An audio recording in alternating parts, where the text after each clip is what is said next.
Air travel has become an integral part of our everyday lives, connecting the people on our planet. For some years now, competition among airlines has been increasing. Competition in which modern super airliners play an important role.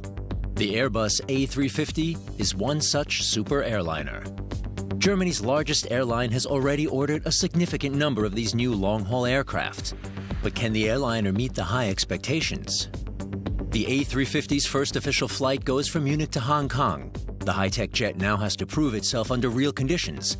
A direct flight and a stress test with a duration of 12 hours. It's the most modern commercial airliner on the market.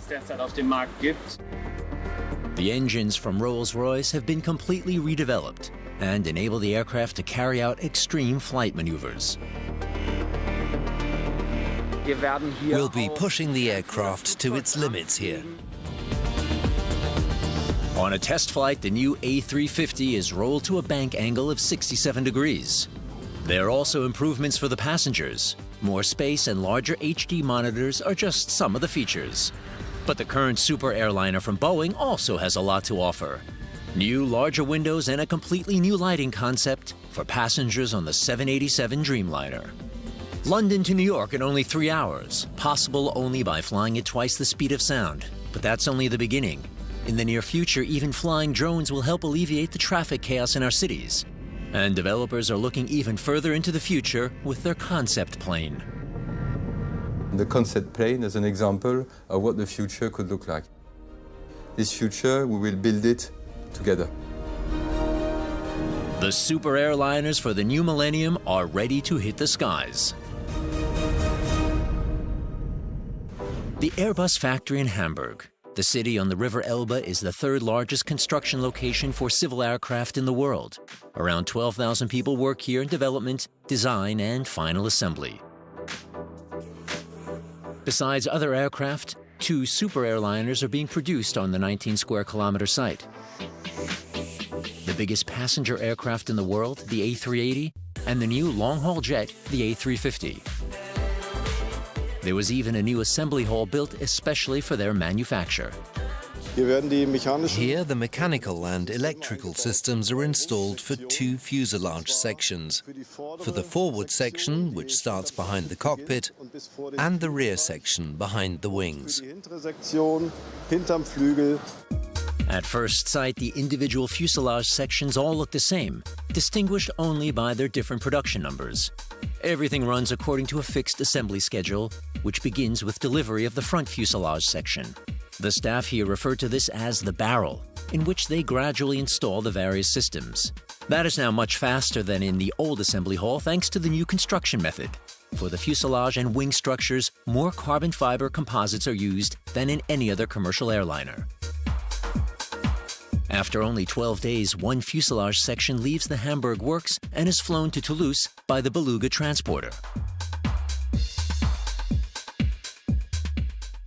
This production speed, however, is only possible by using the assembly method known as module integration. That's a very special assembly method here in aircraft construction. The A350 is currently the only program carrying out installation this way in the entire Airbus group.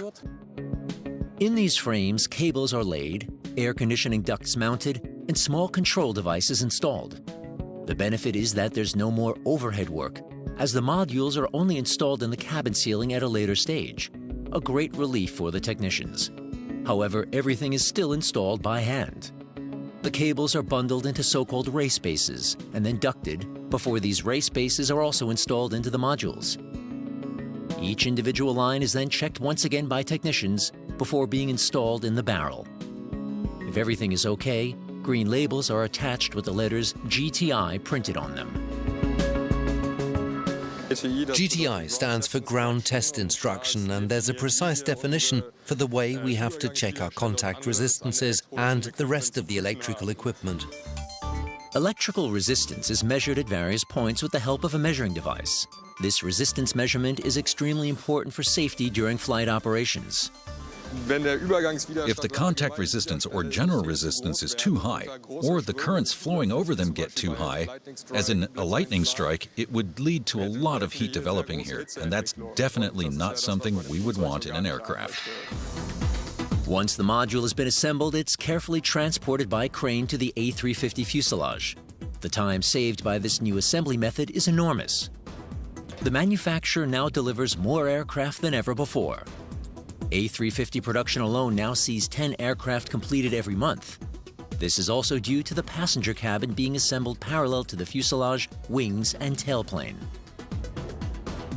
Now the retaining bolts are removed and the module is slowly edged towards the fuselage. There are currently 3 versions of the aircraft available. Here, the middle version, the A350 XWB-900, is being built for Lufthansa.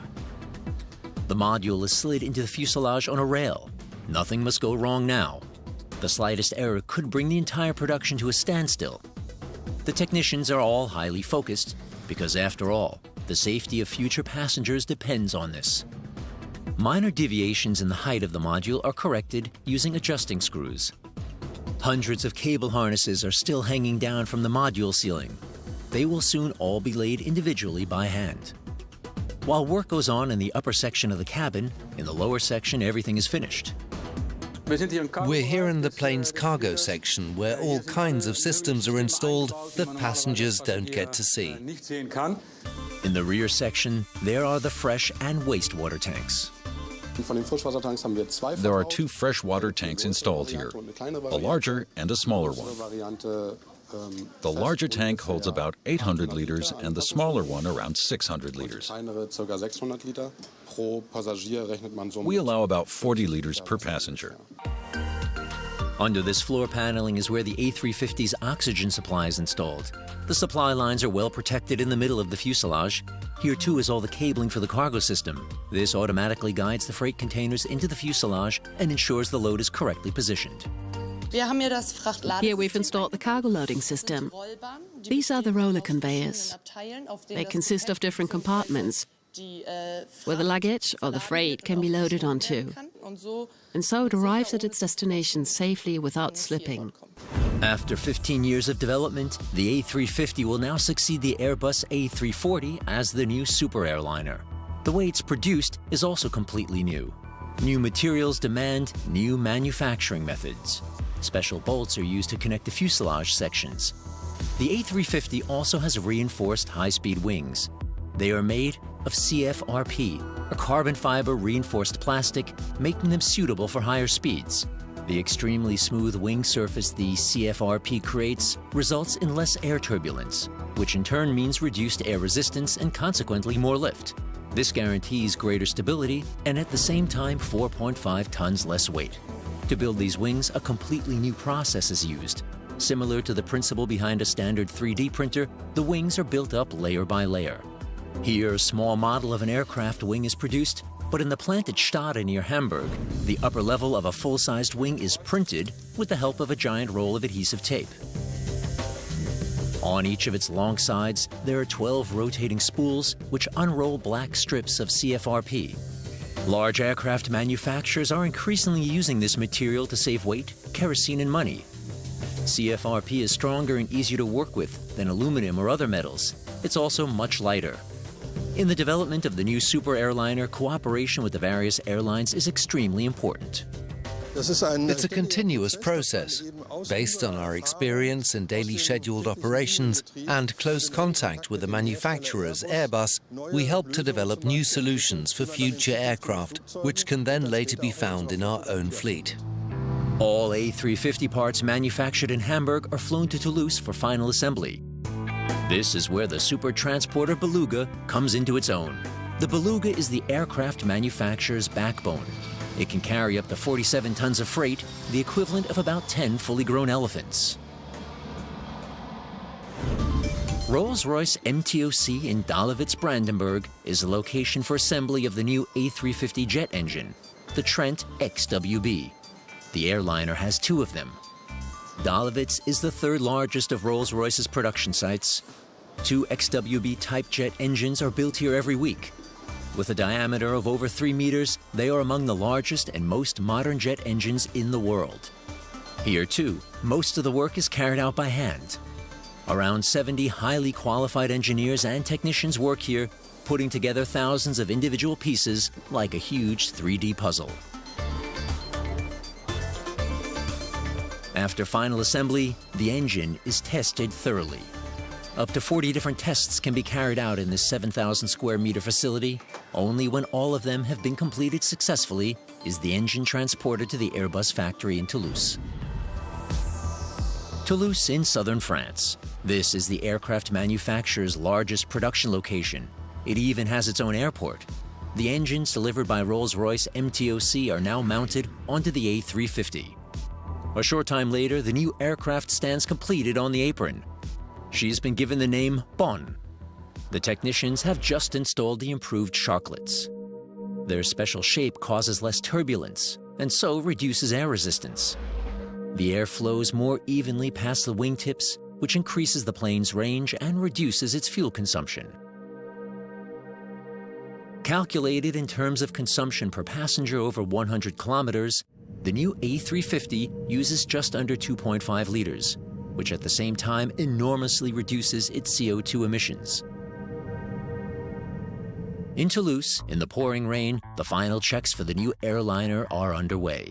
Everything is inspected and documented meticulously. As the machine is being delivered to the airline today, its own technicians are examining the Bonn particularly closely.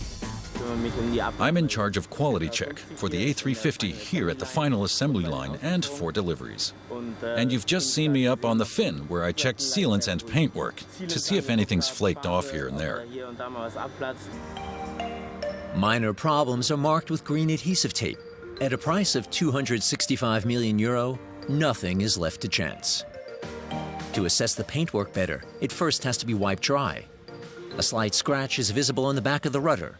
Nothing serious, it's marked and will be polished out later.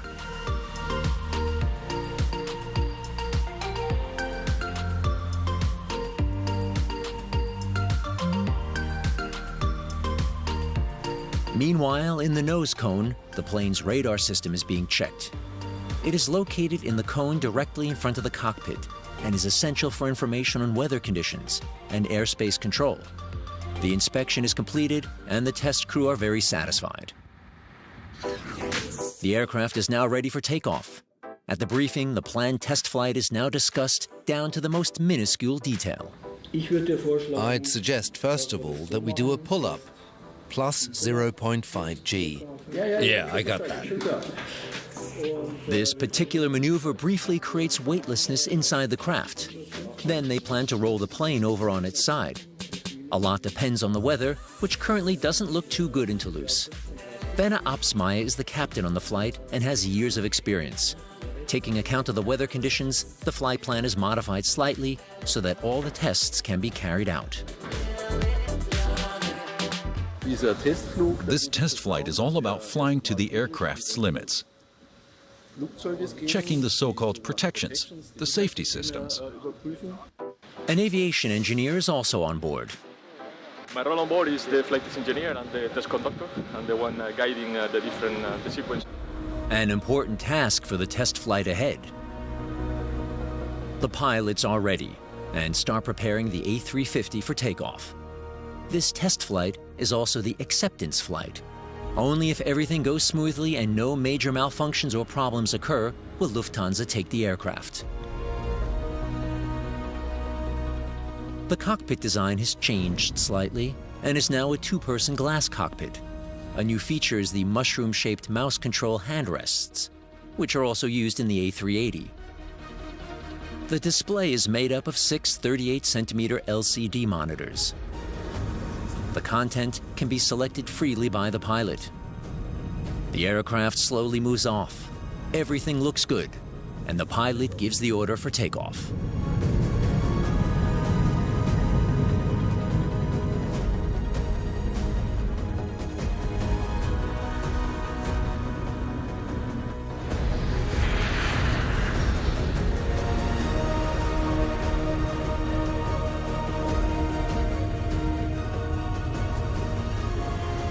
While the landing gear is still being retracted, the first readings come through.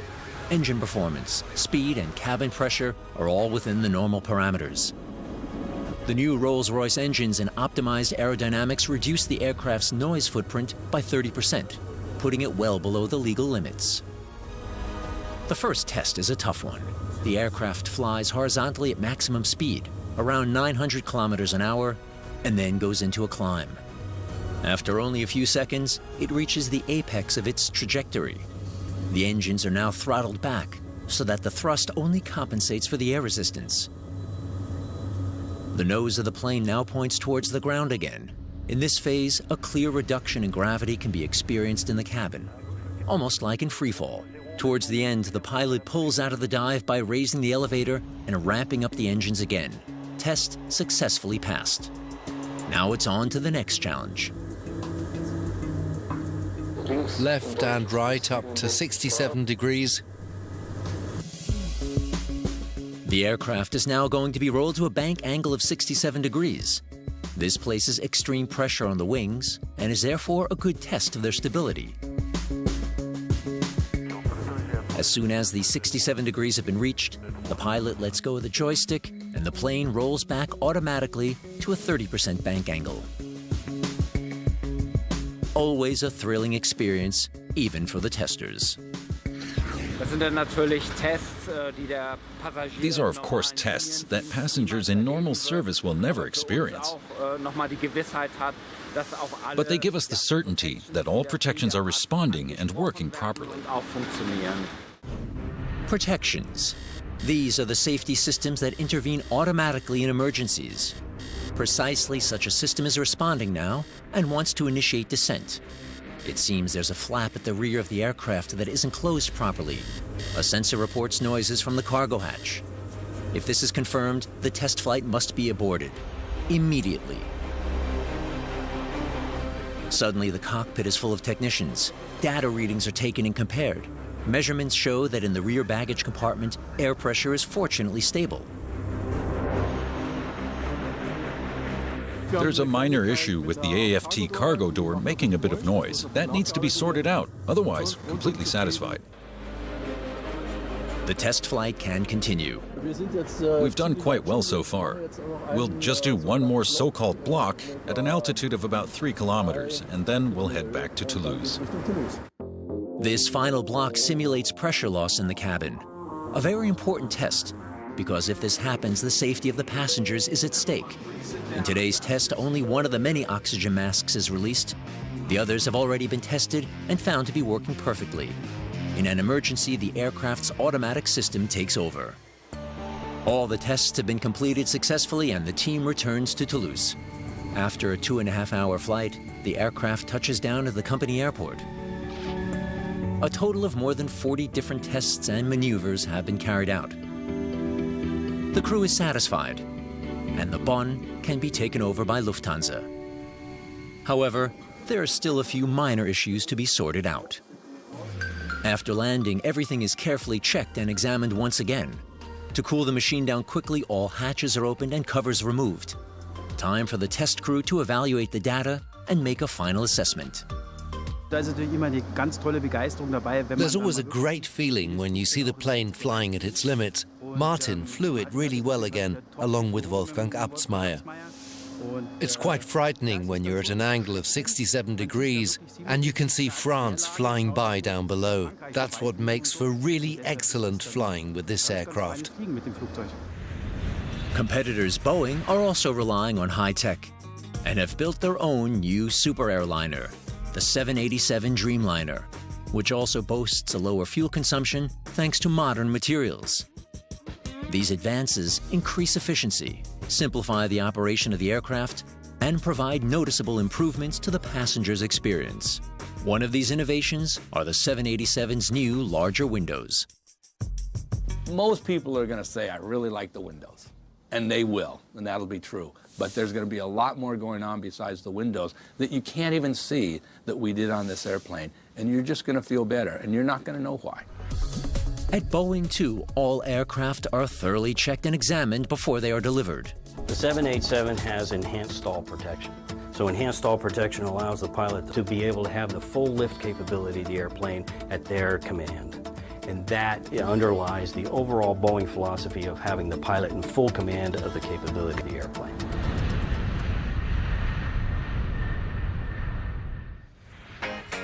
Munich Airport. The crew of the new A350 Bonn is getting ready for their flight to Hong Kong. First, the cockpit crew has to order the fuel for the first flight.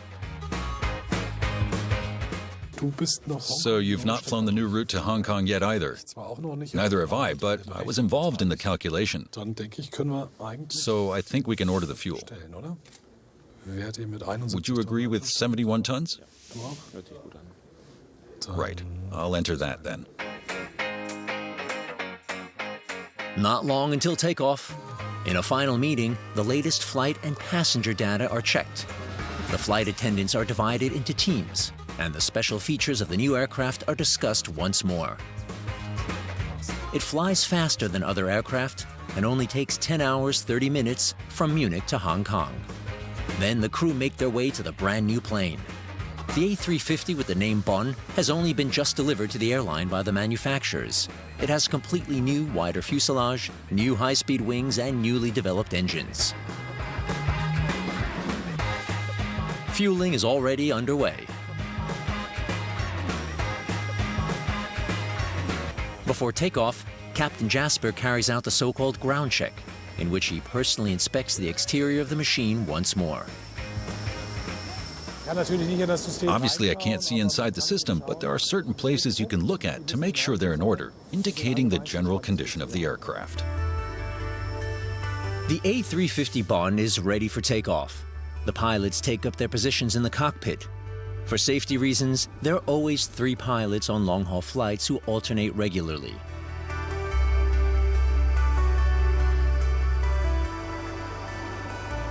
The final provisions are stowed away in the cabin. It's all brand new on this aircraft. You notice that as soon as you come on board, everything smells new. We're very proud that it's the staff based in Munich who are the first to fly on this plane. And now the first passengers also come on board. The flight attendants have to deal with a completely new system. Though it's all been practiced in advance, things are often different in reality. Some things are not where they should be, but in general, everyone is satisfied. It's definitely very pleasant. There's more space. Of course, it's a change from the A340, because there are 2 galleys here now. At least there are in the new business class. The caterer has meanwhile delivered the food, and the cockpit crew is ready for takeoff. The passengers are on board, we're excited, the doors are closed, we're taxiing, and I'm really looking forward to our flight to Hong Kong. With 325 passengers on board, the Bonn taxis to runway and sets off from Munich to Hong Kong. On her first regular flight, she will cover some 9,000 kilometers without a stopover. Speed has always fascinated people. Ever faster cars and high-speed trains seem to make distances shrink. In commercial aviation, too, things are happening. Boom Industries is building an aircraft to fly from Munich to Hong Kong in just 4 hours. To accomplish our goal of affordable supersonic travel, we challenged our engineering team to create a design at least 30% more efficient than Concorde. Concorde was the world's first supersonic passenger airliner. It went into service in 1976, covering the Paris to New York route in less than 3 hours. After an Air France Concorde crashed in July 2000, the service was discontinued. For the first time since the Concorde, supersonic passenger flights could soon be in the skies again. The U.S. company Boom believes new materials are the key to achieving this. Carbon fiber composites allow us to realize the aerodynamic design with a strong, lightweight structure. To create a carbon fiber part, we first start with a high-precision mold, either CNC machined or 3D printed. We then apply layer after layer of carbon fabric and resin to the mold. Finally, each part is cured in an oven or autoclave under vacuum at temperatures of up to 450 degrees Fahrenheit. Cruising at 1,451 miles per hour, the nose and leading edges of the aircraft can reach temperatures of up to 307 degrees Fahrenheit. These carbon parts outperform aluminum at the high temperatures of supersonic flight. The propulsion system is composed of a variable geometry intake system and an efficient turbofan jet engine. Our engine is based on the same technology that powers modern subsonic aircraft, but with a customized fan and a variable geometry exhaust. Lastly, we use 3 engines for added reliability and safety. 2 engines are under the wing, and a third is in the tail. Before actual construction of the new super airliner can begin, a lot of testing has to be carried out on the wind channel. A small model is built and covered with different materials. This is done to determine the behavior of different materials under strong wind resistance. If it is torn off or deformed, a better material has to be developed. Testing, however, is going very well. With a flying time of only 3 hours from London to New York, the engineers decided against seats with recliner function, preferring instead modern communications technology, ideal for business travelers. On its maiden flight to Hong Kong, the A350 isn't quite as fast, flying through the night at 950 kilometers per hour. We're here in the larger central galley. The A350 has a few new improvements which other airliners don't have. There's a refrigerator where passengers can help themselves. We have a few environmental innovations for disposing of leftover food and drinks. And we also have a self-service area to make sure our guests are always provided for. The air on board is also much better, a luxury that all classes benefit from. This makes the cabin pressure feel lower, and as this is a long-haul aircraft, it contributes to making the journey in the A350 feel more relaxing. There have been a few changes to the seats, too. They are wider and more comfortable throughout the entire aircraft. Even in the economy class, new standards of seating comfort now apply. The high-quality mounts and brackets here lead to significantly less vibration in the seats themselves. We're in economy class today. This would have been a business class only a few years ago. If you look at the seat, we have 18.5-inch wide seats, better than any other aircraft flying in the skies today. 17-inch seats have been standard in many aircraft up to now. That's a little more than 43 centimeters. The 17-inch seat is the seat that prevents you from movement. It prevents you from getting comfortable during that flight. Our industry is changing, and the needs of passengers are changing as well. A study has shown that the sleep phase for people in 18-inch seats is much longer and more intensive than in 17-inch seats. As the research has shown, 1 inch makes all the difference. Onboard comfort has also improved for the A350 crew. They now have a proper sleeping cabin for up to 6 people. And this is the so-called purser bed for me and my purser colleagues. That's because it's closest to our interphone. And the purser's the one in charge of communication, who has to make the phone calls. And this way you can make your own little comfort zone. Another super airliner is the Boeing 777. Like the A350, it's used by all the leading airlines. The cabin equipment is modular and can be converted as required. In the 777, wider seats and improved cabin air are important features. Many countries have meanwhile placed orders for a special version of the Boeing 777. Among them, Germany's largest airline too. As a freighter, the 777 can really show off its capabilities. In this class, hardly any other plane can touch it. It's one of the most efficient aircraft in the freight sector, the non-plus ultra in terms of what money can currently buy on the market. The 777 has a revolutionary new loading system, with which freight containers are loaded on the aircraft by a lifting platform in a specified order. Each container weighs as much as a small car. The heavy containers are first transported to the upper deck of the hold by a sophisticated elevator system and then distributed evenly across its entire area. The procedure continues on the middle deck. Only at the end of the operation is the lower deck filled. Behind the cockpit, there's a small kitchen through which the crew members can access the hold. Captain Frank Lumnitzer checks the cargo. There's not a lot of space left for him to get through. Anyone used to a passenger cabin will find this a little unusual. We've loaded 98,700 kilos of freight. I don't know yet the specifics of the cargo. I'll get that afterwards from the handling agent. Ultimately, it's freight that's either valuable or that has to be delivered punctually from A to B. In here, 2 Greyhounds are waiting for takeoff. The freight documents have now arrived and are all in order. So now to the external inspection of the 777. A routine exercise for Captain Lumnitzer, who is flying the aircraft to Chicago today. Our technicians have prepared the aircraft, and it's now down to me as captain to get my own impression of the condition of the aircraft. Boeing 777s are equipped with the most powerful engines available in commercial aviation.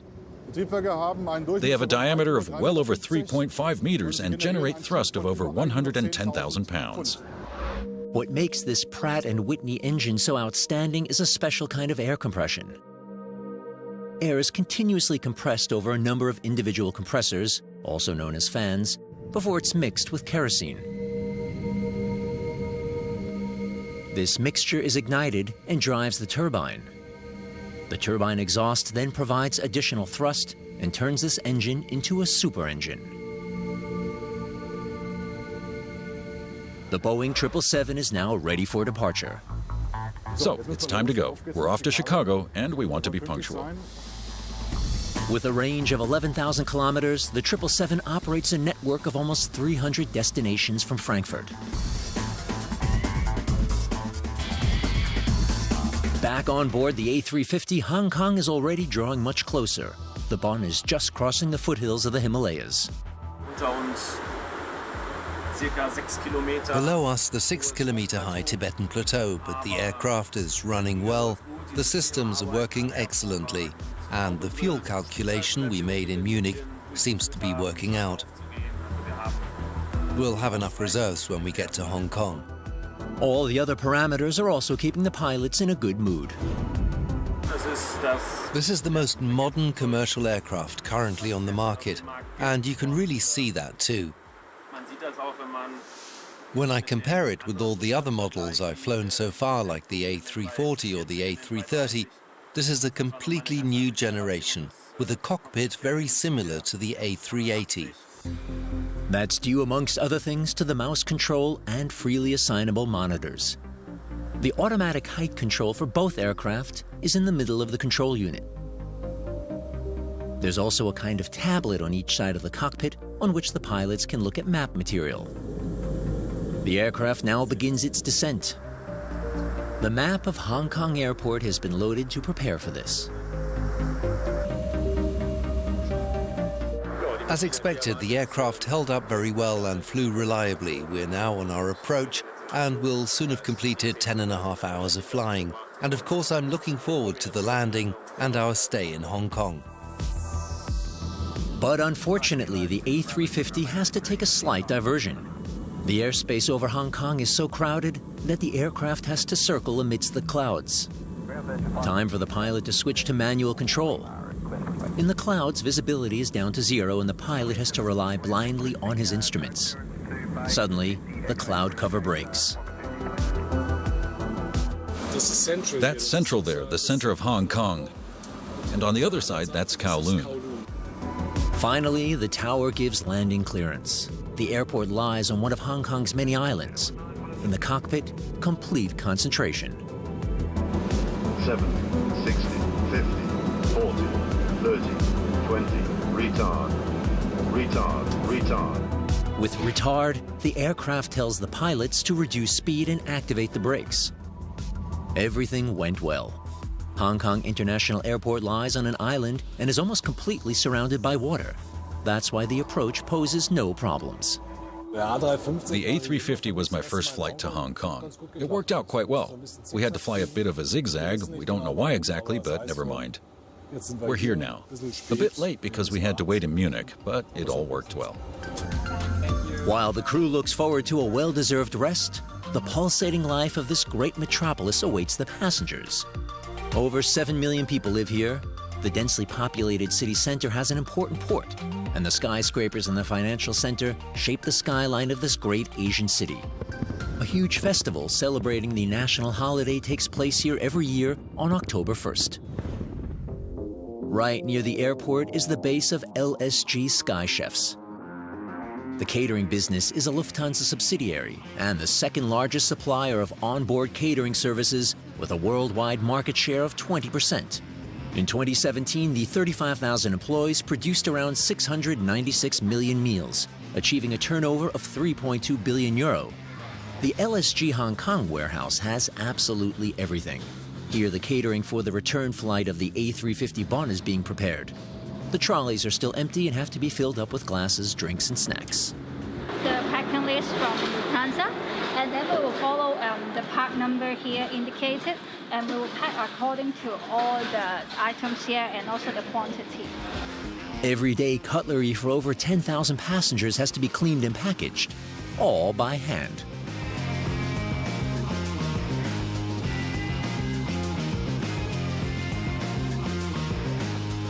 Cooking for extreme conditions.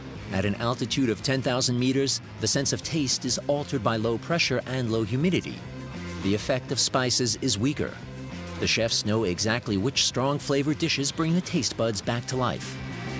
Rolls and side dishes are freshly made and then individually packaged. More than 10,000 every day.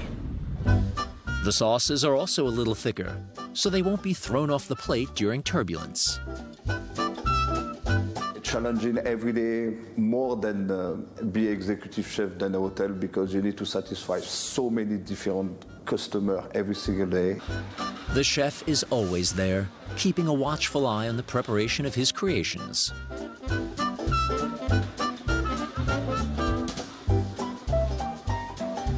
I can cook everything alone for airline, all right? So I have a team. But I need to make sure to bring what I want and my vision of the food I have for the customer. They can produce exactly the same.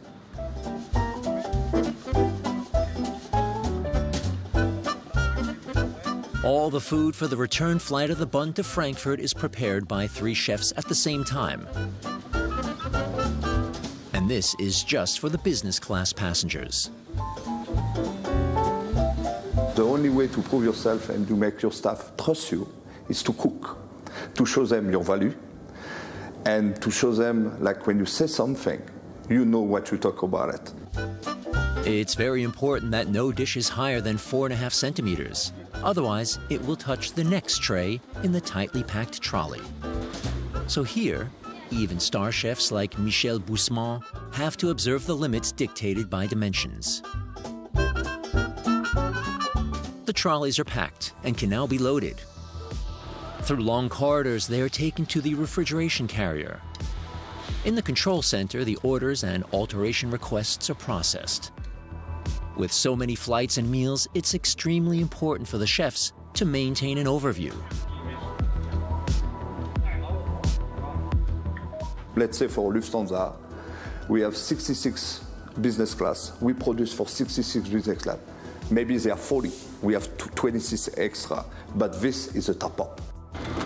Safely packed onto the trolley, the Bonn's onboard refreshments begin their journey to the airport. There's still time. The Lufthansa A350 doesn't leave Hong Kong for another 90 minutes. So loading can be carried out as scheduled. One trolley after another is loaded onto the refrigerated truck. Now they drive to the airport. The LSG refrigerator trucks dock onto the A350 and the food is unloaded. Meanwhile, the crew is back on board the Bonn and is preparing for the return flight. In only a few minutes, everything is finished and the aircraft sets off for the runway. After her successful maiden flight, the A350 will from now on fly back and forth from Munich to Hong Kong on a regular basis.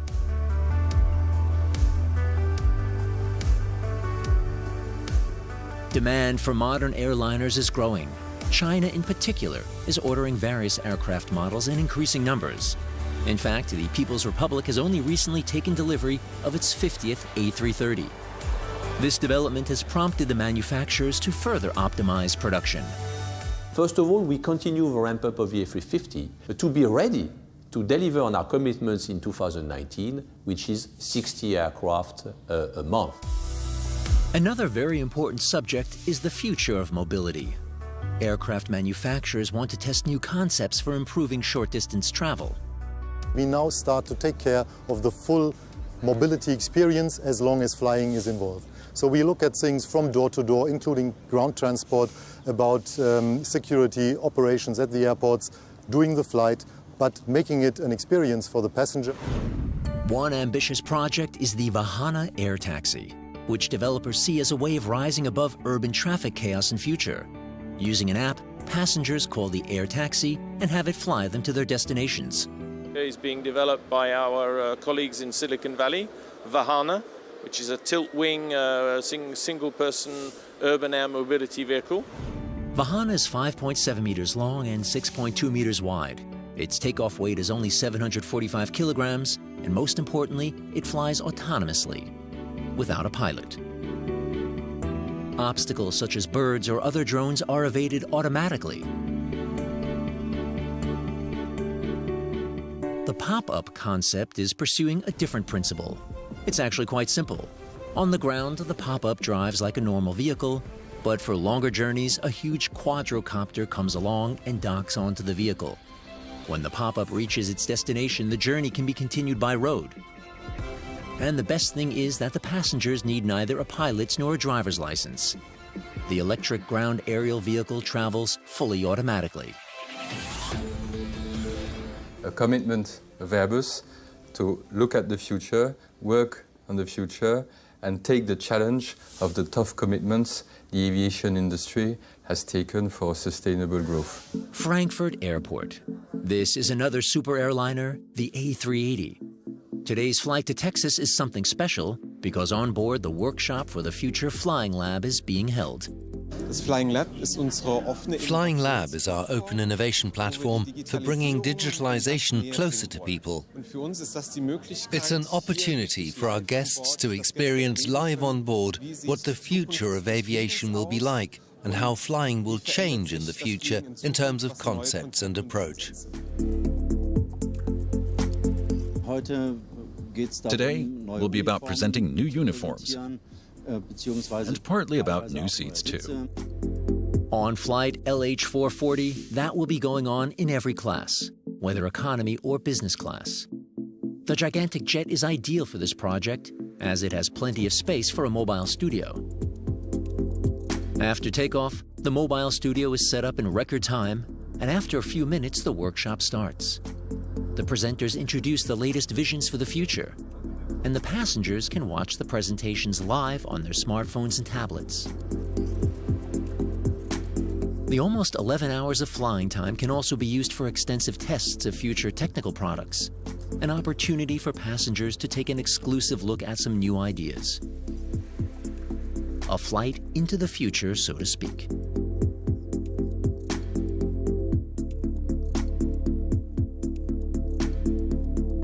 This newly developed seat, the so-called Smart Chair, is something really special. The aircraft seat of the future can be heated, ergonomically adjusted, and contains an integrated cushion with individual settings.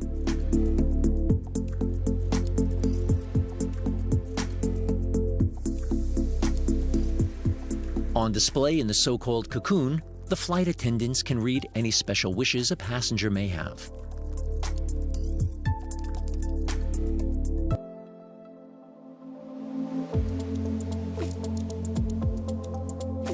When lowered, the cocoon greatly enhances passenger privacy. At the same time, its display makes the onboard entertainment system a very different experience. During takeoff and landing, the seat automatically reports whether all passengers have their seatbelts on or not. The seat's colored light signals also make boarding and leaving the aircraft easier.